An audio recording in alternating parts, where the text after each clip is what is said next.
গান যারা ধরলে হবে ধরবে তো।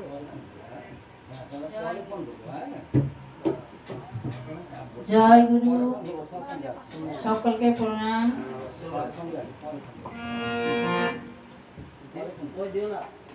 ঠাকুর তুমি ভগবান, বিশ্ব জুড়ে তোমার নাম, যুগে যুগে ছিলে রাম তুমি শ্যাম। ঠাকুর তুমি ভগবান, বিশ্ব জুড়ে তোমার নাম, তুমি যুগে যুগে ছিলে রাম তুমি শ্যাম। ঠাকুর তুমি ভগবান,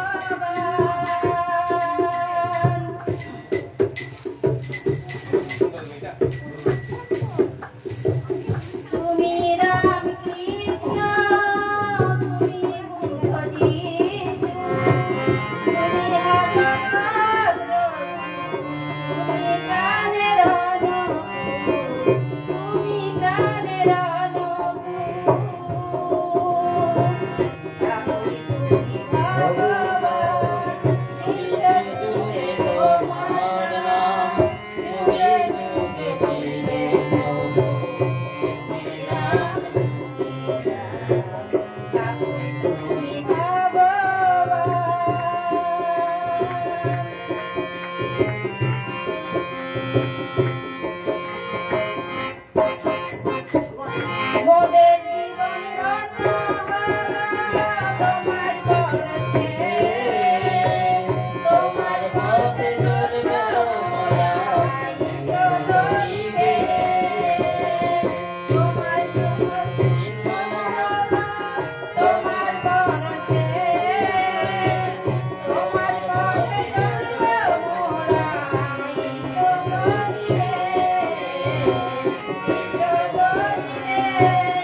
Para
ভালো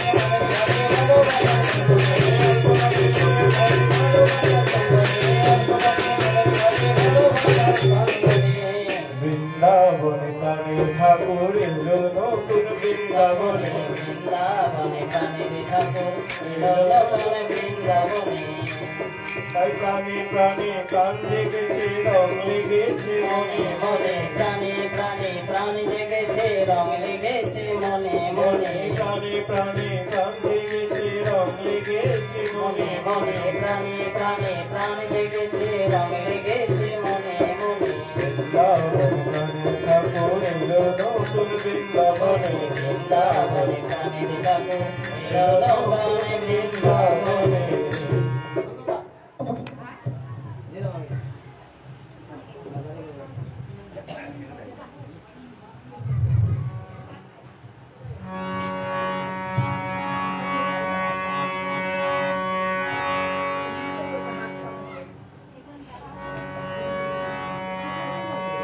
ও গো প্রিয় পরম রূপে তুমি আসিলে ধরায় ওগো প্রিয় পরম রূপে তুমি আছিলে ধরায় ও প্রিয় পরম রূপে তুমি আসিলে ধরায় ওগো প্রিয় পরম রূপে তুমি আছিলে ধরায় তোমার পরম পরশে ধরা ধন্য হয়ে যায় তোমার চরণ পরশে ধরা ধন্য হয়ে যায় তোমার পরম পরশে ধরা ধন্য হয়ে যায় জয় তোমার চরণ পরশে ধরা ধন্য হয়ে যায় রূপে তুমি আছিলে ধরায় ওগো প্রিয় পরম রূপে তুমি আছিলে ধরায় ভালোবেসেছো কত আঘাত ও করেছো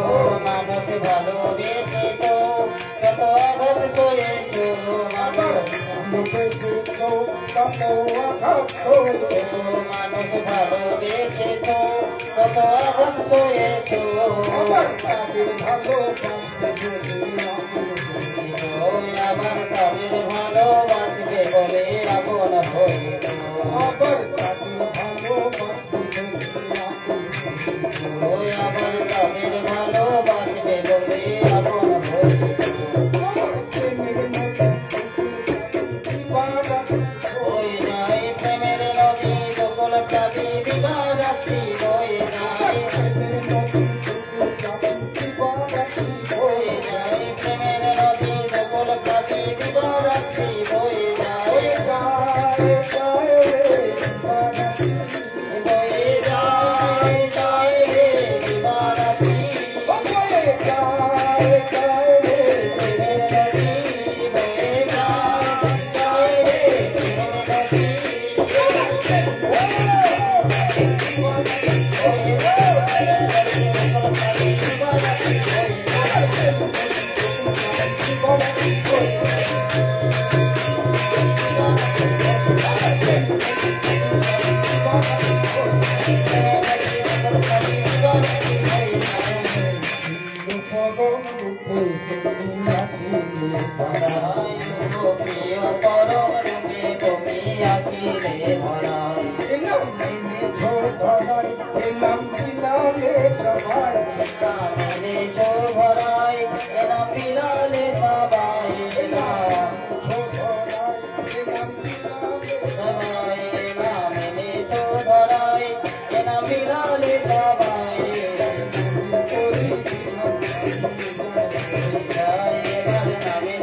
কেন তোমায় ভুলি না মোরা পরিবর্তনা যেন তোমায় ভুলি না সেবার তুমি কাছে থাকো এবার তোমার সেবার প্রতিষ্ঠাতে জানো এবার তোমার সেবার প্রতি কাছে থাকো এবার তোমার সেবার প্রতিষ্ঠাতে জানো দয়াল তুমি কাছে ভোলা জয় তুমি থাকলে সবই থাকে এই কথা কি ভোলা যায় তুমি থাকলে সবই থাকে এই কথা কি ভোলা তুমি থাকলে সবই থাকে এই কথা কি ভোলা যায় যায় যায় রে এই কথা কি ভোলা যায় যায় রে এই কথা কি ভোলা যায় যায় রে এই কথা কি ভোলা যায় যায় রে এই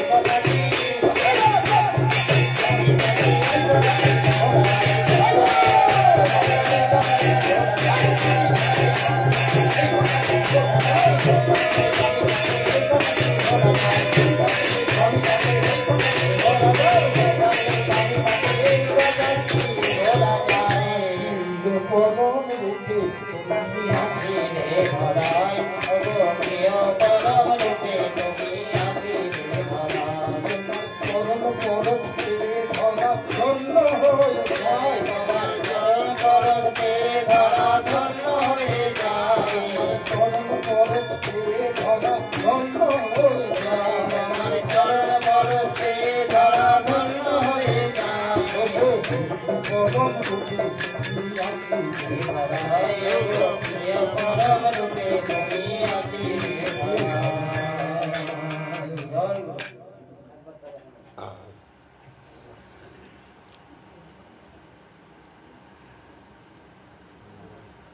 লাইটটা বন্ধ করে দিও। এই নাও। ঠিক আছে?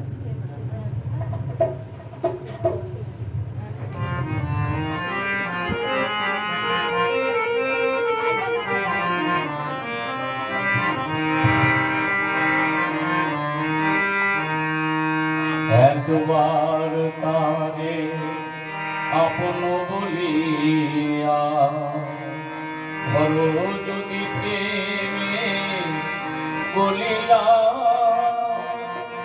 হেরো তোমারি কাঙাল খেলে তোমার লাগিয়া রহিয়াছে বন্ধ চাহিয়া ওই একবার তারে আপন বলিয়া ধরো যদি প্রেমে বলিয়া হেরো তোমারি কাঙাল থেকে তোমারও লাগিয়া রহিয়াছে পথ চাহিয়া একবার তারে আপন বলিয়া ধরো যদি প্রেমে বলিয়া হেরো তোমারি কাঙাল খেলে তোমার লাগিয়া রহিয়াছে পথ চাহিয়া ওই একবার তারে আপন বলিয়া ধরো যদি প্রেমে বলিয়া হেরো তোমারি কাঙাল থেকে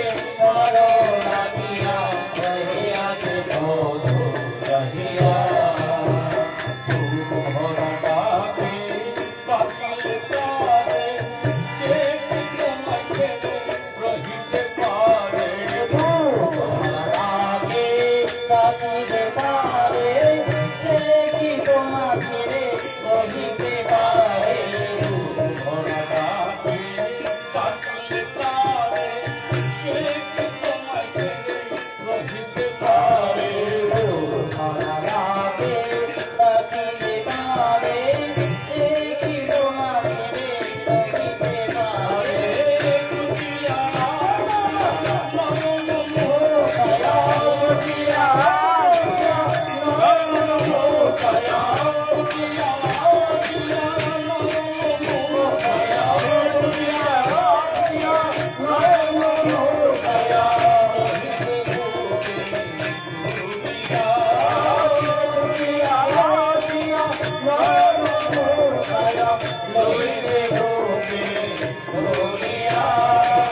তোমার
না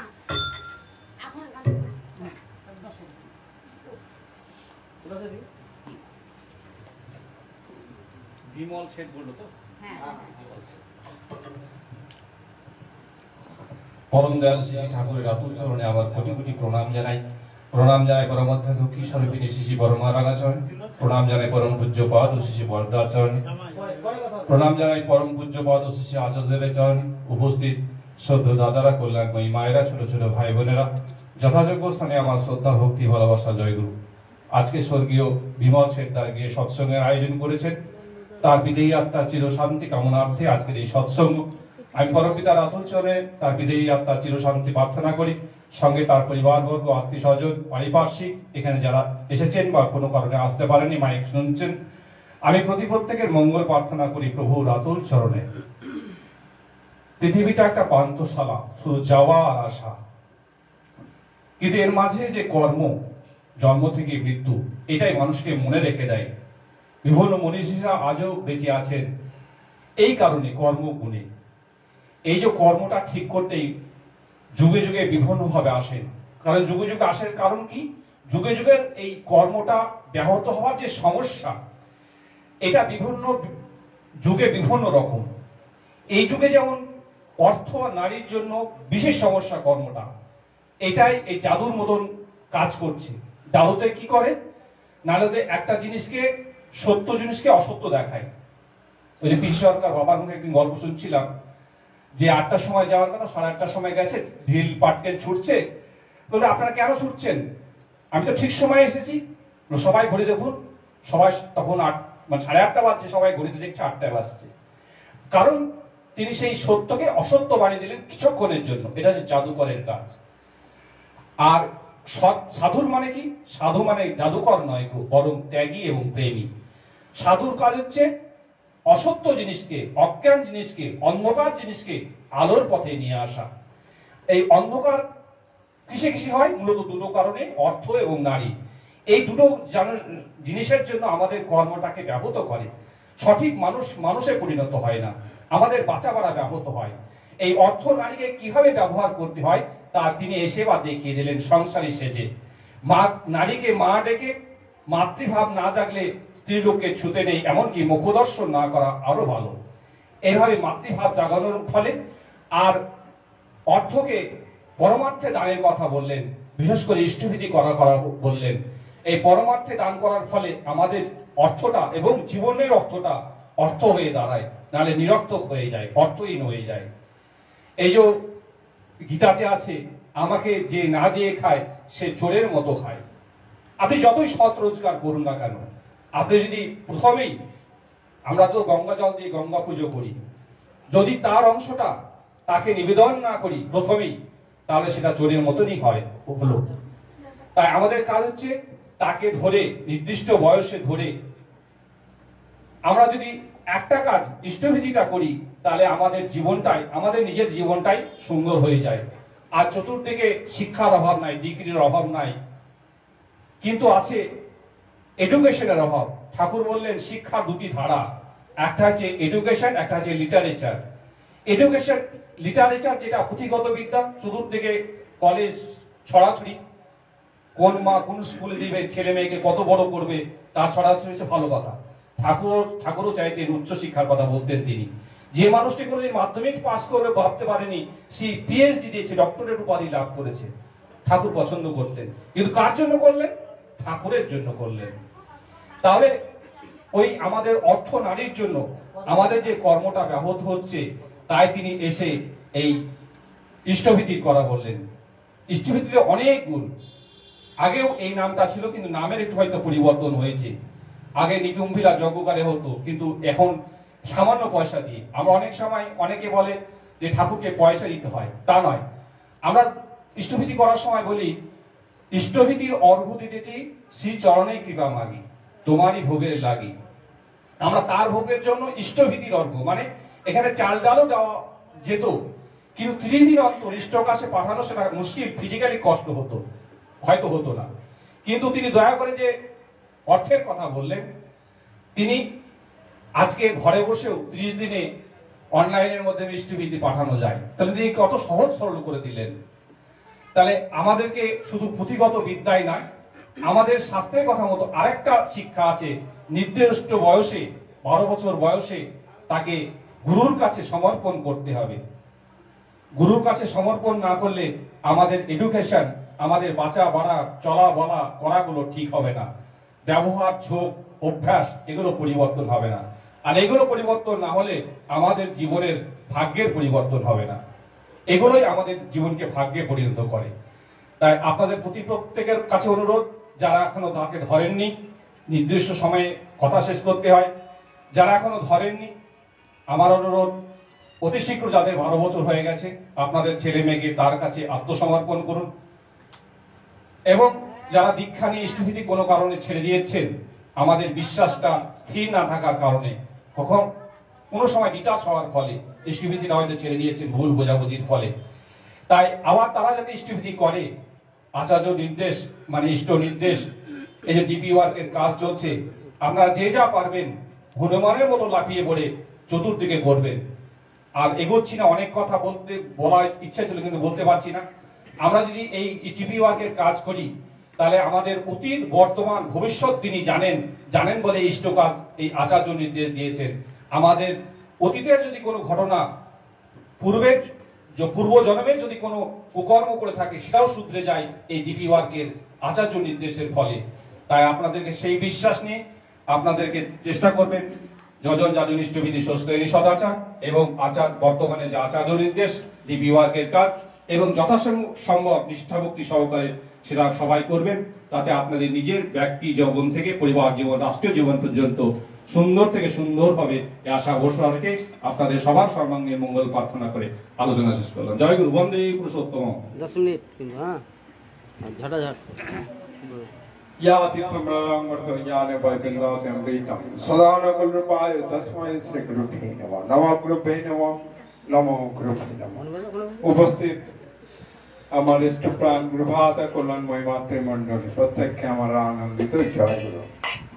বিমল শেঠ তার গৃহে আজকে আমরা পরম দয়ালের গুণগান গুণকীর্তনে উপস্থিত হয়েছি। উদ্দেশ্য তার বিদেহী আত্মার শান্তি কামনার্থে পরম দয়ালের রাতুচরণে তার গৃহের গৃহকর্ত্রী যিনি বর্তমান রয়েছেন, তার পুত্র পুত্রবধূ এবং যারা রয়েছে সকলে এই দিনটিকে স্মরণ এবং মননের জন্য আয়োজন করেছেন। প্রত্যেকের আমি মঙ্গল কামনা করছি। যারা এই মাইকের আওয়াজ পাচ্ছেন তাদেরও মঙ্গল কামনা করছি এবং যারা উপস্থিত রয়েছেন সবার মঙ্গল কামনা করছি আমার প্রভুর রাতুচরণে। তা বিষয় হচ্ছে, এতক্ষণ প্রভুর গুণগান গুণকীর্তন শুনছিলেন গান কীর্তনের মাধ্যমে। এবার সৎসঙ্গের পরিচালক তিনি আমাকে কিছু ইষ্ট প্রসঙ্গ করতে বললেন। আমার পূর্ববর্তী যিনি দাদা, স্বর্গীয় দাদা, তিনি যথেষ্ট ভালোভাবে সুন্দরভাবে আপনাদের সামনে পরম দয়ালের কথা উপস্থাপন করেছেন। তো বিমল শেঠ, তাই তো?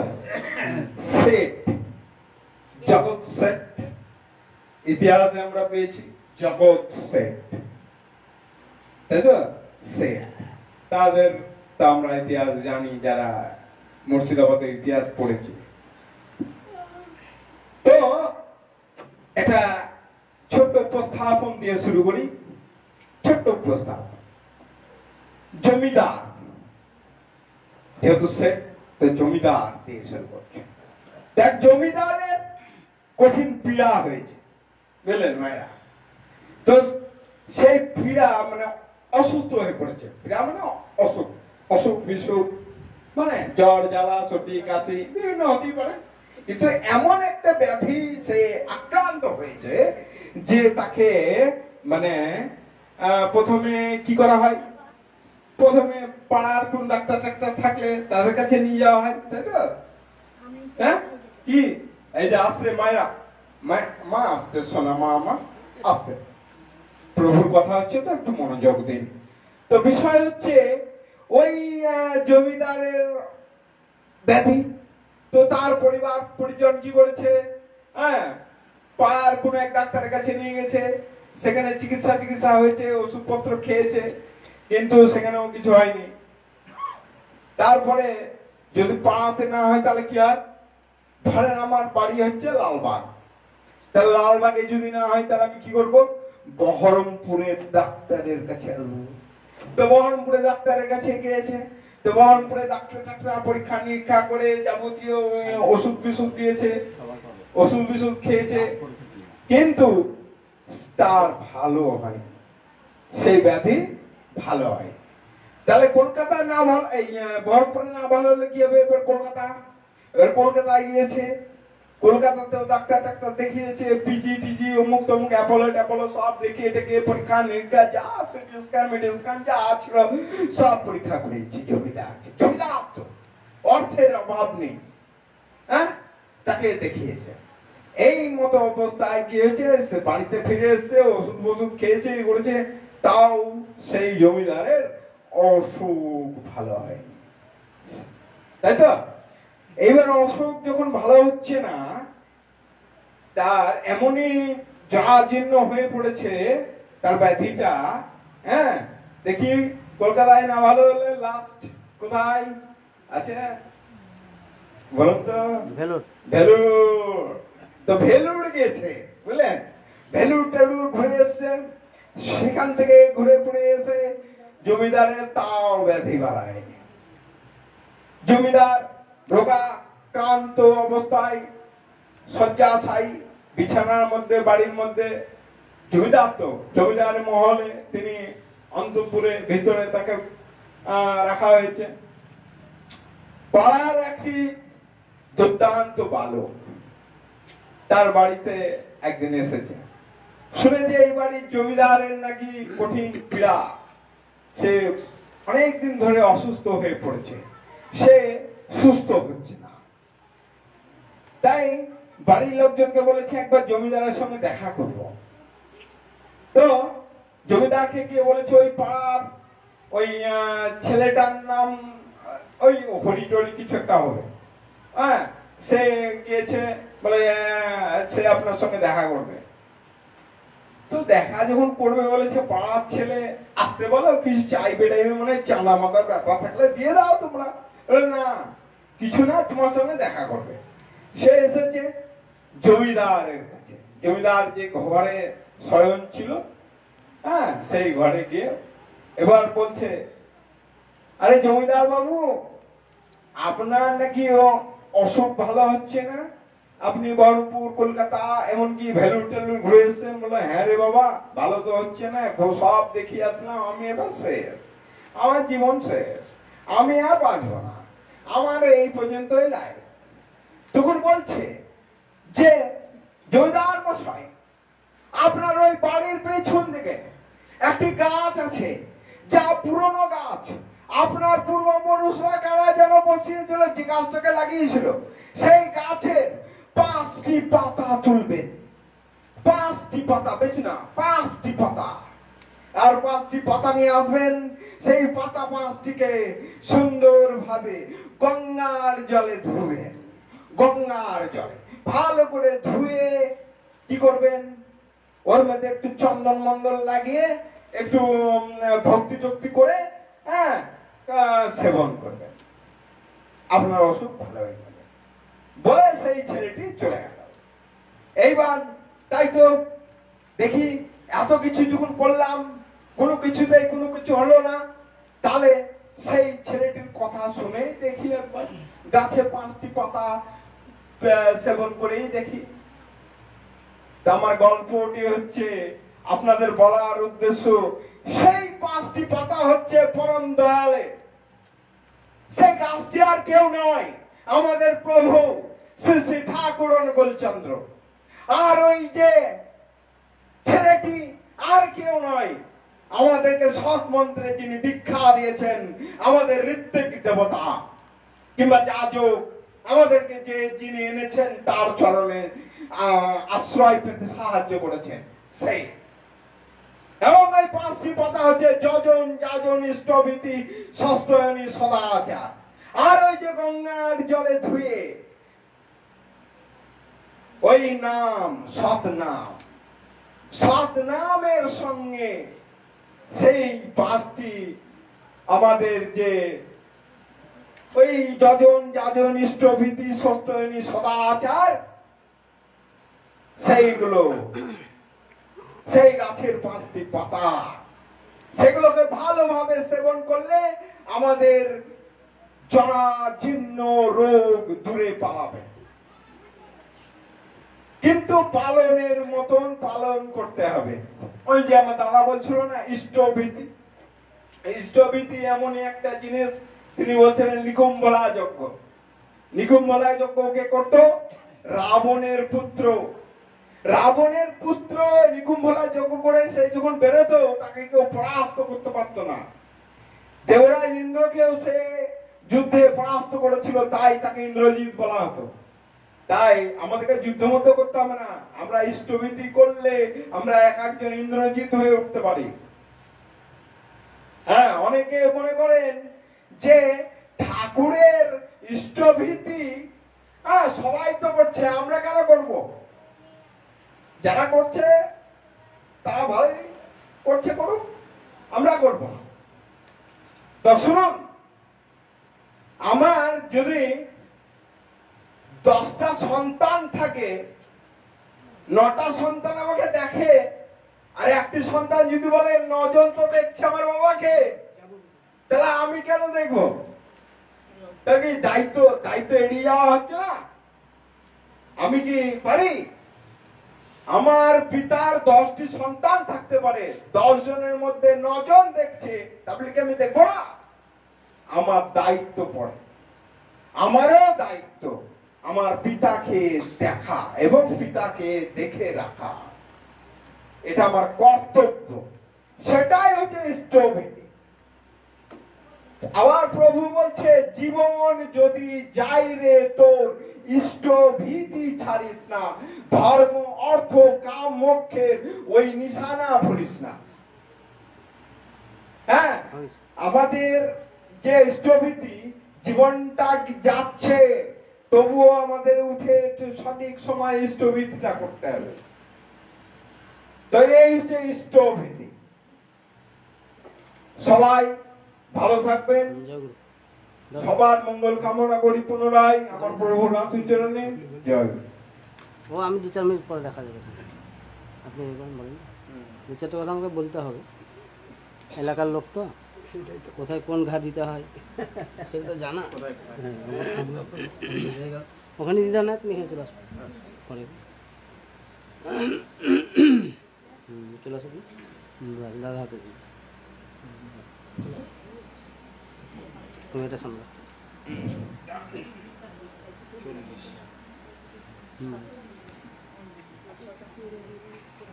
পরম দয়াল পরম প্রেমময় শ্রী শ্রী ঠাকুর পরমাত্মা জগজ্জননী শ্রী শ্রী বর্মা, পরম পূজ্যপাদ শ্রী শ্রী বর্দা, পরম পূজ্যপাদ শ্রী শ্রী আচার্যদের সকলের চরণে কোটি কোটি প্রণাম জানাই। আজকে বিমল শিকদার গৃহে যে সৎসঙ্গের আয়োজন করা হয়েছে, সেই সৎসঙ্গে উপস্থিত ইষ্টপ্রাণ দাদা, মা এবং ছোট ছোট ভাই বোন সকলকে আনন্দিত জয়গুরু জানাই। আজকের সৎসঙ্গের উদ্দেশ্য তো নতুন করে বলার নাই, আপনারা শুনলেন। আমাদের বিমল শিকদা গত হয়েছেন 1 বছর আগে, তার বাৎসরিক স্মৃতিচারণায় এই সৎসঙ্গের আয়োজন। ঠাকুর দয়া করে এসেছেন, তিনি আসেন, যুগে যুগে এসেছেন, এবারও এসেছেন। যখন ধর্মের গ্লানি হয় তখনই আসেন, এটা তো সবাই আমরা জানি। আমরা জানি অনেক কিছুই, কিন্তু হয়তো পড়াটা সেরকম হয়তো হয়ে ওঠে না। সেটাই আমাদের মানে আপদ বিপদ কিংবা অবনতির মূল কারণ আর কি। যাই হোক, আমাদের পূর্ববর্তী দাদারা ঠাকুর প্রসঙ্গে অনেক কিছু সুন্দর সুন্দর কথা বলেছেন আপনাদের। কারণ এই কথাগুলো তো নতুন কিছু কিন্তু না, কারোর জন্যই নতুন না, রোজই শুনি, যেখানে সৎসঙ্গ সেখানে শুনি।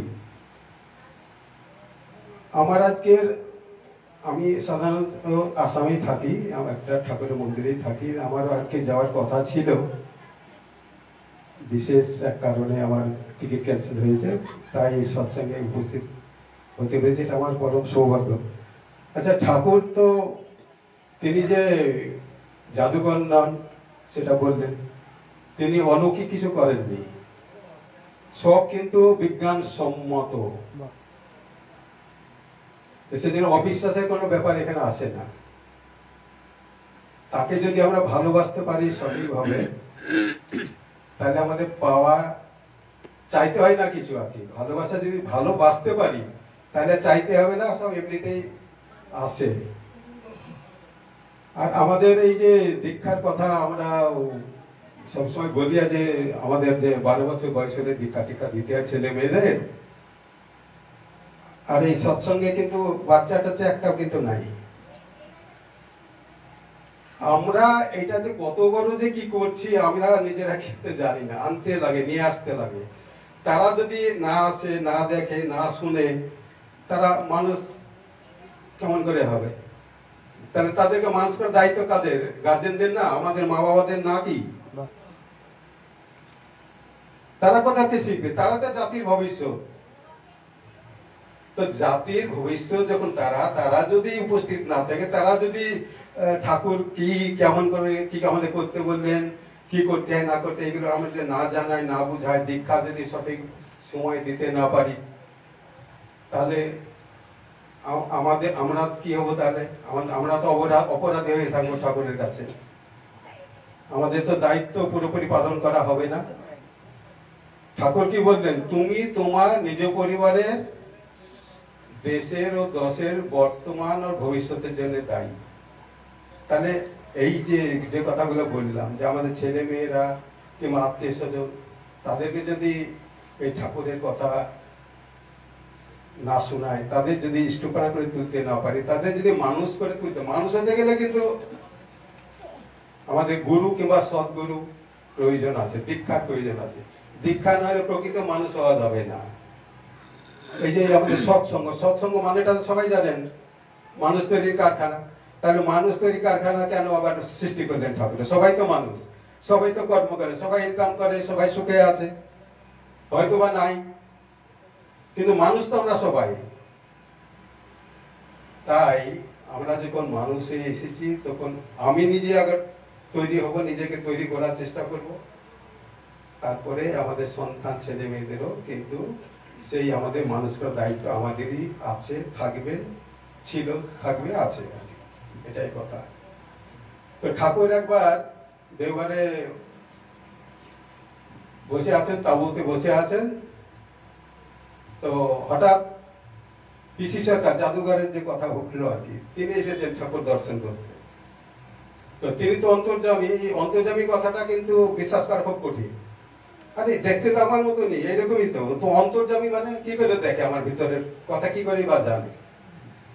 এটা বিশ্বাস করা খুব কঠিন হয়ে দাঁড়ায়। মানে গভীর বিশ্বাস থাকলে তখন এগুলো হতে পারে আর কি। যাই হোক, তিনি বলছেন আমি তো জাদুঘর, তো আমার পিছনে তো হাজার হাজার লাখ লাখ মানুষ ঘোরে না, কিন্তু দেখি আপনার পিছনে হাজার হাজার লাখ লাখ মানুষ ঘোরে, আপনি কেমন জাদুঘর? ঠাকুর উত্তরে বললেন, আমি জাদুঘর নই, আমি সাধারণ মানুষ, আপনি জাদুঘর। তো যাই হোক, আপনি আমার এক মানে দীক্ষিতের কথা বলেন, আমার ভক্ত আছে যে আনন্দবাজারে প্রসাদ বিতরণ করছে, কি একজন নাম আমার মনে নাই, তার কাছে পাঠালেন। যজ্ঞেশ্বর। হ্যাঁ, শুনলেন আপনারা? তো তার কাছে পাঠালেন, তিনি গেলেন, গিয়ে জিজ্ঞেস করলেন, ঠাকুর তো আপনার কাছে পাঠালেন, আপনি নাকি জাদু টাদু কি সব জানেন, শিখেছেন? তো মানে আমি তো জাদু শিখেছি কিংবা জাদু করি কিনা জানি না, তবে ঠাকুরকে ধরে আমি যে আগে যে অন্যায় করতাম, যে কুকর্ম করতাম, যে মানুষকে মার্ডার করতাম, অনেক কিছু কুকর্ম করে এসেছি দুই হাত দিয়ে, ঠাকুরকে ধরার পরে আমি সে দু হাত দিয়ে এই আনন্দবাজার প্রসাদ এখন বিতরণ করি। তো এই হচ্ছে আমাদের ঠাকুর। তো এরকম হাজার হাজার হাজার গল্প কাহানি আমাদের জীবনেও এখানে হয়তো যারা আছেন অনেক ঘটেছে। ঠাকুরকে পেয়ে আমরা হয়তো এমন কিছু পেয়েছি, এমন কিছু ঘটেছে যেটা হয়তো অসম্ভব ছিল, সম্ভব হয়েছে, এটা হয়। তারপর ঠাকুর যে আমাদের যে বাণীগুলো দিয়ে গেলেন ঠাকুর, এত তো একদিন সবাই ভক্তরা বসে আছে, ঠাকুর বলছেন আমি যে বাণীগুলো দিয়ে গেলাম কাদের জন্য দিলাম? বিভিন্ন জন বিভিন্ন জনের মতো বলছেন আর কি, কে বলছেন আমাদের জন্য, কে বলছেন কারোর জন্য, যাই হোক। তো অবশেষে সঠিক কেউ জবাব দিতে না পারায় বর্দাকে বললেন, বর্দা বললেন আমার জন্য। তাহলে এই যে ঠাকুরের বাণীগুলো কিন্তু সবই আমার জন্য, আমাদের না, আমার মানে আমি হব মানুষ প্রকৃত, সেই জন্যই বাণীগুলো ঠাকুর এইভাবে আমাদের বুঝিয়েছেন, বলেছেন। কত বাণী বলবো আর কত বাণী, শুরু কোথা থেকে শেষ কোথায় কল্পনা নাই। যেমন বাণীতে বললেন ইষ্টের চেয়ে থাকলে আপন, ছিন্ন ভিন্ন হয় তার জীবন। আমরা কার? আমিটাকে, এই শরীরেরও মালিক আমি না, কিন্তু আত্মার মালিক আমি না। অবশ্যই না। হ্যাঁ, তাহলে শরীর আত্মা, শরীরের মধ্যে আত্মা থাকে, সেটা সে যখন চলে যায়, ঈশ্বর যখন আমাদের সাথ ছেড়ে দেয়, আত্মা পরমাত্মা একই জায়গায় থাকে, এই পরমাত্মা যখন সাথ ছেড়ে দেয় তখন আমরা মৃত। তখন ওই শরীর কাঠও বলতে পারেন, টুকরা, যাই হোক, কাঠ মানে কোনো সেন্স থাকে না, মাটিও বলতে পারেন, কাঠও বলতে পারেন, পাথরও বলতে পারেন, যা ইচ্ছা তাই করতেও পারেন, কোনো অসুবিধা নাই। কিছুদিন আগে কলকাতায় এক ভদ্রলোক এই যে বাংলাদেশ থেকে এসে কি যেন এমপি ছিল, তার কি দুর্দশা করেছে কেটে কুইটে, মানে যেমন মাংস কাটে সেরকম কেটে কেটে সব ব্যাগে করে নিয়ে কোথায় কোথায় ফেলেছে, তখন কি অবস্থা।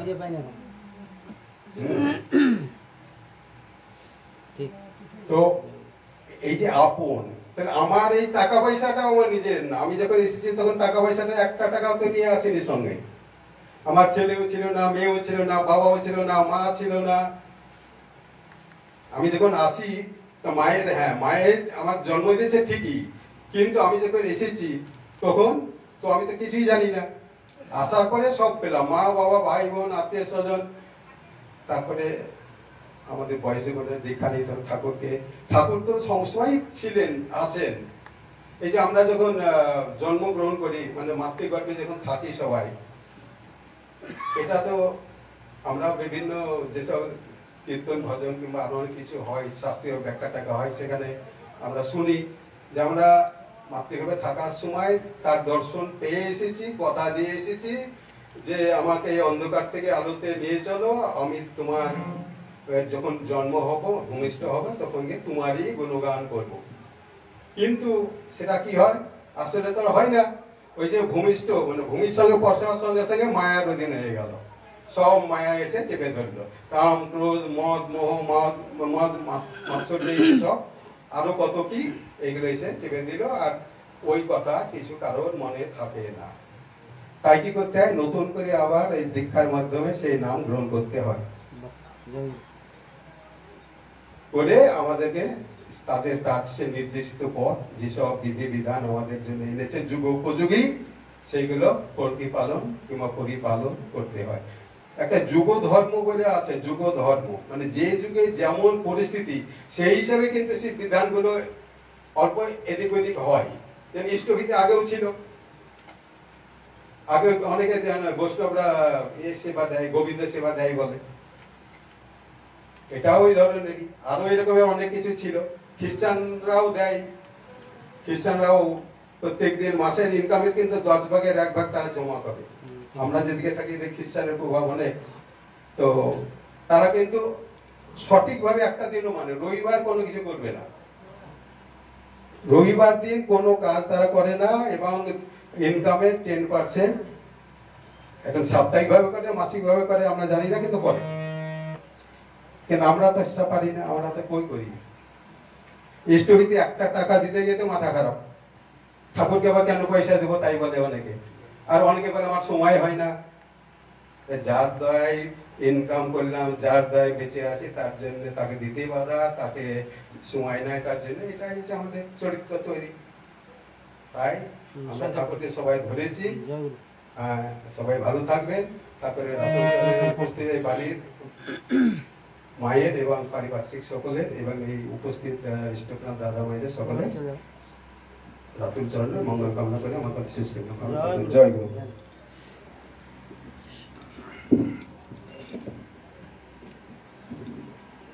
খুবই সুন্দর, অসাধারণ সৎসঙ্গ।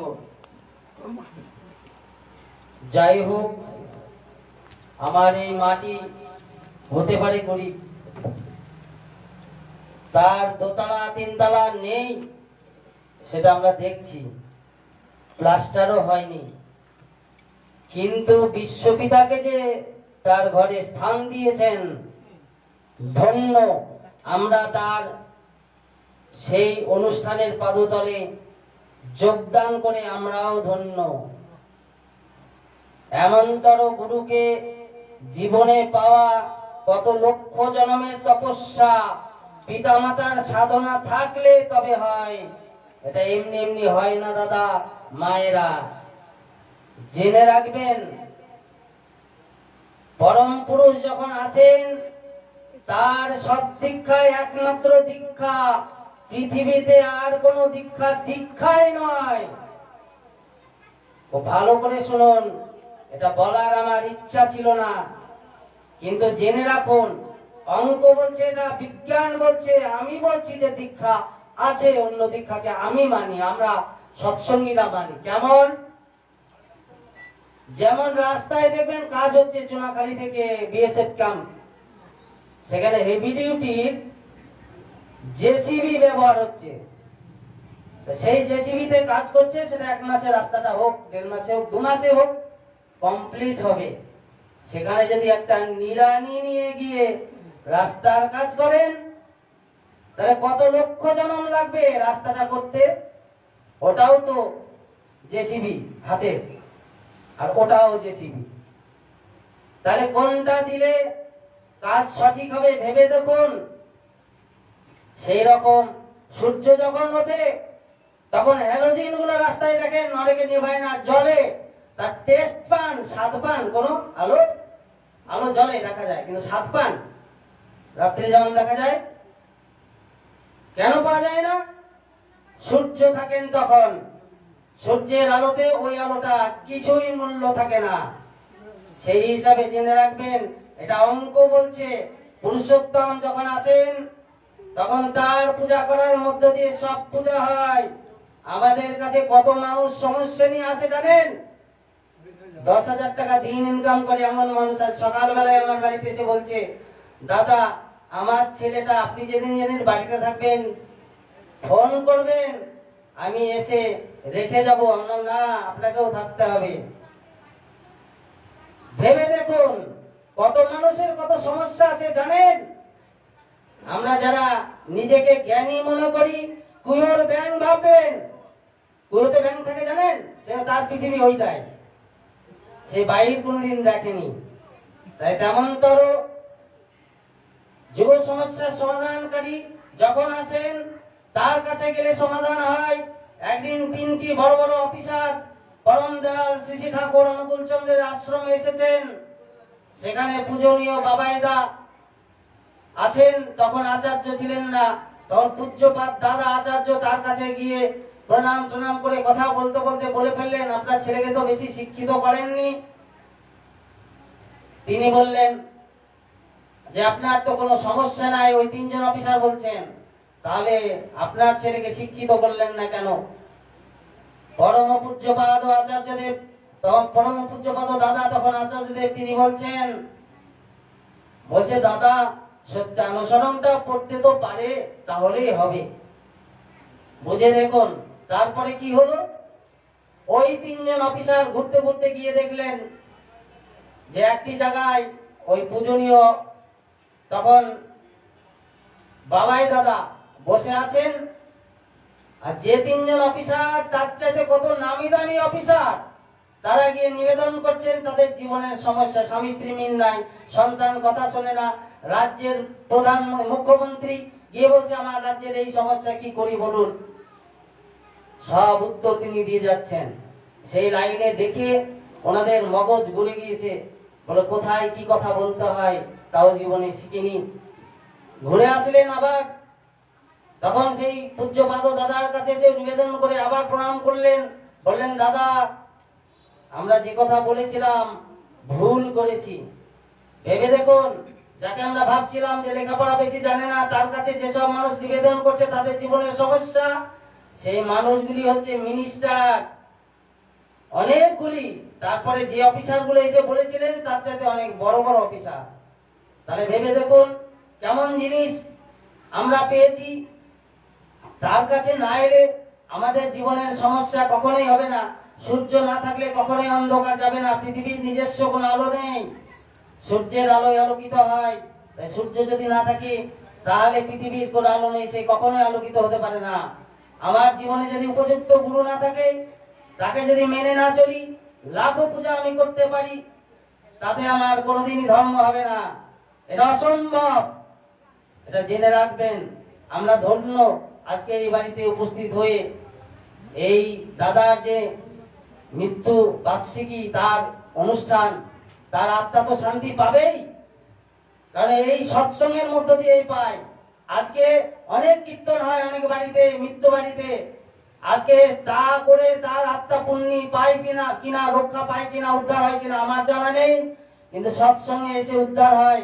কারণ সৎসঙ্গীদের ঘরে ভালো ভালো সন্তান এখন জন্মাচ্ছে, আর বাইরে কোথাও নেই। কেন? রবীন্দ্রনাথ, দেশবন্ধু চিত্তরঞ্জন, নেতাজি সুভাষচন্দ্র, বিবেকানন্দ, নজরুল ইসলাম, এমনতর মহিষী মানুষ কেন জন্মগ্রহণ করছে না? কারণ সেই আত্মাগুলোই তো আবার আসে, সে আত্মাগুলো আসতেই পারছে না, তাদেরকে এমনতর গুণকীর্তন দিয়ে উদ্ধার করা হয়নি। এটা জেনে রাখবেন। এই গৃহের মঙ্গল প্রার্থনা করি। আজকের মতো সৎসঙ্গ এখানেই সমাপ্ত হচ্ছে। জয় গুরু। বন্দে পুরুষোত্তমম, বন্দে পুরুষোত্তমম, বন্দে পুরুষোত্তমম, পরম প্রেমময় শ্রী ঠাকুর অনুকূল চন্দ্র জি কি জয়। পরম প্রেমময় শ্রী ঠাকুর অনুকূল চন্দ্র জি কি জয়। পরম প্রেমময় শ্রী ঠাকুর অনুকূল চন্দ্র জি কি জয়। জননী শ্রী বর্মা কি জয়। জননী শ্রী বর্মা কি জয়। পরম পূজ্য ভাগ শ্রী বর্দা কি জয়। পরম পূজ্য ভাগ শ্রী বর্দা কি জয়। পরম পূজ্য ভাগ শ্রী আচার্য দেব কি জয়। পরম পূজ্য ভাগ শ্রী আচার্য দেব কি জয়। বন্দে পুরুষোত্তমম, বন্দে মাতৃভগবান, বন্দে অহং কৃষ্টি দেবতাম, বন্দে পুরুষোত্তমম, পরম প্রেমময় ন্যায়চরিতমণি ভগবান শ্রী ঠাকুর অনুকূল চন্দ্র জি কি জয়। গুরু। সৎসঙ্গ এখানে সমাপ্ত হলো। সকলে আস্তে আস্তে প্রণাম করে প্রসাদ নিয়ে যাবেন। জয় গুরু।